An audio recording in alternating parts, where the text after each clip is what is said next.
बड़े कान वाली लड़की तो बहुत सुंदर है आपकी और संस्कारी भी। मजाल है जो एक पल के लिए भी पल्ला गिरा हो सर से।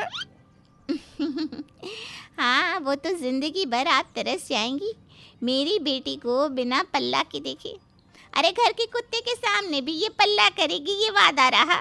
अरे नहीं, बच्चा ही है बेटे, कोई ज़रूरत नहीं है तुम्हें पल्ले के बोझ लेने की।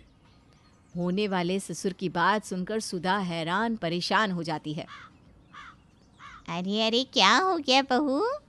मतलब होने वाली बहू क्या हो गया? वो क्या है ना माँ, मैं ना पल्लू के बिना नहीं रह सकती हूँ। प्लीज़ प्लीज़ पल्लू मत हटवाना मेरा, नहीं तो शादी नहीं करनी मुझे। सास हैरान कि ये क्या, यहाँ तो पल्लू लेने के लिए बहू का पीछा करना होता है और ये कैसी बहू है कि पल्ला हटवाया तो शादी तोड़ रही है। सास धीरे से पति को फुसफुसाकर कहती है, कान पर यकीन नहीं हो रहा कि ये सच है। बहू जिसके बड़े बड़े कान होते हैं और जिन्हें छुपाने के लिए ही वो सर पर पल्ला रख रही होती है, वो सास की बात सुन लेती है। कान में विश्वास? क्या विश्वास? कान पर विश्वास? कान तो बिल्कुल सही है। अरे नहीं बेटा, कान पर विश्वास मतलब कि आज के ज़माने में ऐसी बहू मिल रही है, इस बात पर विश्वास नहीं हो रहा।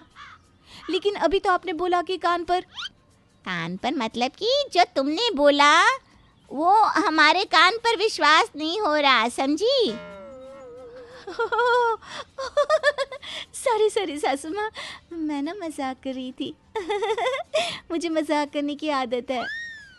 खैर, शादी तो हो जाती है तय और ससुराल वाले निकल जाते हैं उन लोगों के जाने के बाद। न जाने मेरी लड़की के कान इतने बड़े बड़े कैसे हो गए। हर बात पर उसके कान खींचा करती थी, उसी का नतीजा है कि ये कान इतने बड़े हो गए, समझी? लड़ी लो आप दोनों, अब शादी की तैयारी करो ना। और देखो माँ, ऐसी फिसलने वाली साड़ियाँ ना ले लेना जो सर से फिसल कर निकल जाए और सबके सामने मेरी कान की बेइज्जती हो जाए। हाँ देख कर लूँगी मैं साड़ी। वैसे तूने राहुल से तो बात कर ली है ना, उससे तो दिखा दिए ना अपने बड़े लंबे कान। हाँ माँ, वो तो फैन हो गया मेरे कान का। खैर, शादी की तैयारी हो जाती है और बड़े कान वाली सुधा की शादी हो जाती है राहुल से। शादी के बाद बहू, ओ बहू कहाँ है? बहू! माँ जी इतनी जोर से क्यों चिल्ला रही हैं? कान फट गए मेरे। हाय रे, कल तो सर से पल्ला नहीं खिसकेगा करने वाली आज कान क्यों फाड़ रही है, चिल्ला रही है? बहू, एक दिन में तो गिरगिट भी रंग नहीं बदलती। तो मैं क्या करूँ माँ जी, उसकी क्वालिटी ख़राब है तो मेरा क्या कसूर? वैसे भी मैं बता देती हूँ, घर पर ना धीरे धीरे बात होनी चाहिए। मुझे तेज़ आवाज़ में बातें बर्दाश्त नहीं होती। तू तो निकल ही जा, ज़्यादा अच्छा रहेगा, क्योंकि मेरे घर में धीरे बोलने की आदत ही नहीं है किसी की। तभी ननद आ जाती है। माँ और भाभी के बीच की तकरार सुनकर उसे गुस्सा आ जाता है। माँ धीरे बोलो ना, क्या पता भाभी के कान में एक्स्ट्रा स्पीकर लगा हो। वैसे कान तो देखा नहीं है हम लोगों ने भाभी का। क्यों भाभी, जरा पल्ला तो हटाइए। भाभी हैरान, परेशान और डर जाती है। और हाँ, मैं तो कहती हूँ मोहल्ले की औरतों को भी बुला लेते हैं कि आखिर क्या कारण है कि भाभी सर से पल्ला हटाना ही नहीं चाहती। कहीं टकली तो नहीं है? सही बोल रही है बेटा, संस्कारी तो ऐसे ही बन रही थी, लेकिन अब तो जबान चल रही है घोड़े जैसी। बहू, तू ना ये सर पर पल्ला रखने का नाटक छोड़ ही दे, हटा ये सर से पल्ला। सास बहू के सर से पल्ला हटाने के लिए जैसे ही आगे बढ़ती है, बहू सास को धक्का दे देती है। हाय रे, मर गई, मेरी तो कमर ही टूट गई। भगवान, करम जली। देखिए माँ जी, हद में रही है, करम जली नहीं हूँ मैं, आप ही पंगा ले रही हैं। अरे देखो तो, कान में सुनने की मशीन तो नहीं लगा रखी, सारी बात सुन लेती है। ननद बहू के कान के पास देखती है तो उसे नीचे से लटकते बहू के कान दिख जाते हैं। माँ, हाथी जैसे कान है इसके तो। अरे बड़े कान वाली है तुम्हारी बहू। हट बहू नहीं है ये मेरी, धक्का देकर गिरा दिया। देखा मुझे तेरे कान। अरे हटा पल्ला, दिखा जरा कान। बस अब क्या था, हाथापाई शुरू। ननद और सास मिलकर ठान लेती है कि वो लोग बहू के कान देखकर ही रहेंगी। और वहीं बहू बेचारी किसी तरह अपने हाथी जैसे कान का राज दुनिया वालों से बचा कर रखना चाहती थी, लेकिन अब करे तो क्या करे। दिखा कान, क्या छिपा रही है, दिखा मुझे। फिर कहते हैं ना, सास के सामने किसी की कहाँ चलती है। जैसे ही पल्ला सरकता है, सामने आ जाते हैं बहू के बड़े बड़े कान। ये हाथी है या लड़की? माँ हंसते नहीं, भाभी का चेहरा देखो। बेचारी सुधा, उसे तो लग रहा था कि बस जमीन यहीं फट जाए और वो उसमें समा जाए। भाभी आप बहुत अच्छी लगती हैं, आपको कान छुपाने की क्या ज़रूरत है? वैसे भी हम जैसे हैं वैसे ही अच्छे हैं, क्यों? ननद के मुंह से प्यार के 2 शब्द सुनकर बहू रोने लगती है। वो जोर जोर से रोती है।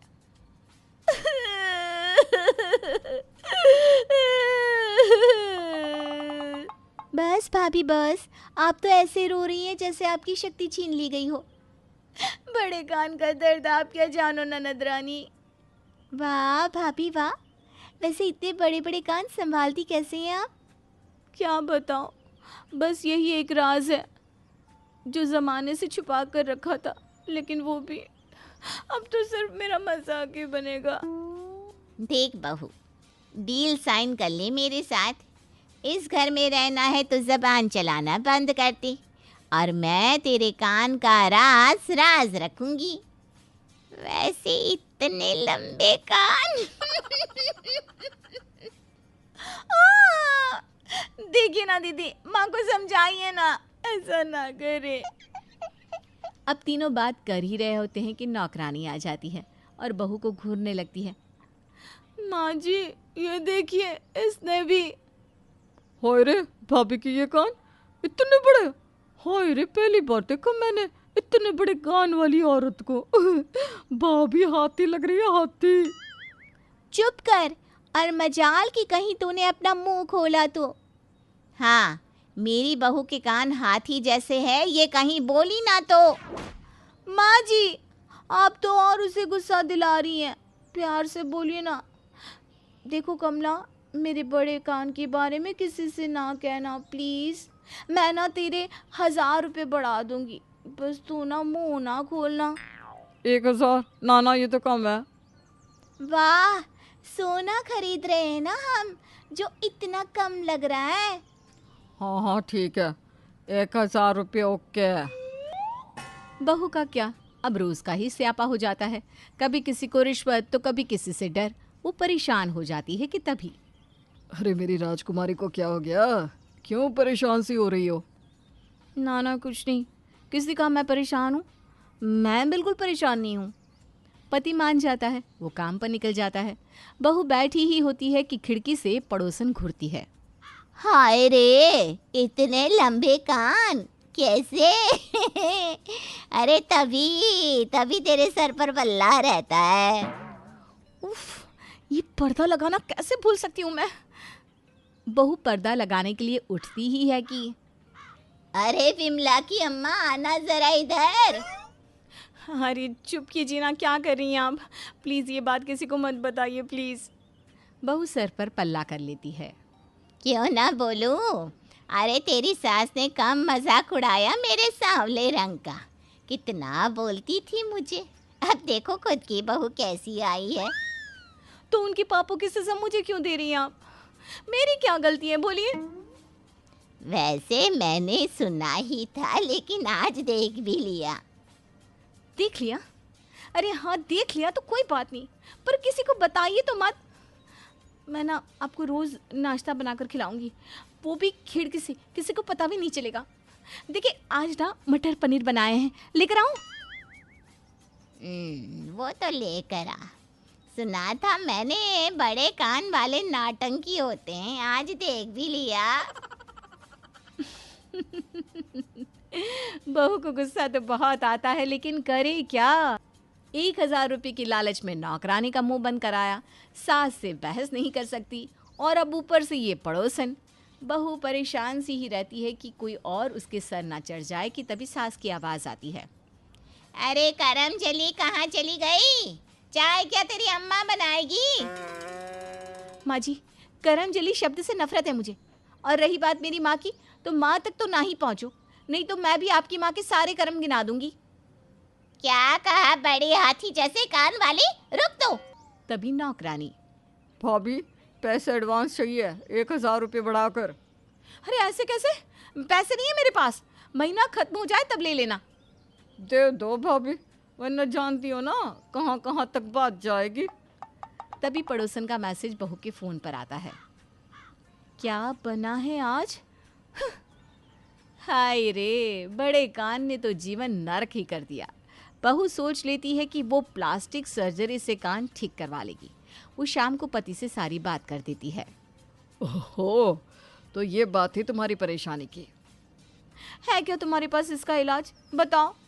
बिल्कुल, तुम्हारे कान बड़े हैं, ये सबने देखा, लेकिन कोई इतना मोटा है तो कोई इतना काला, ये नहीं दिखा तुमको?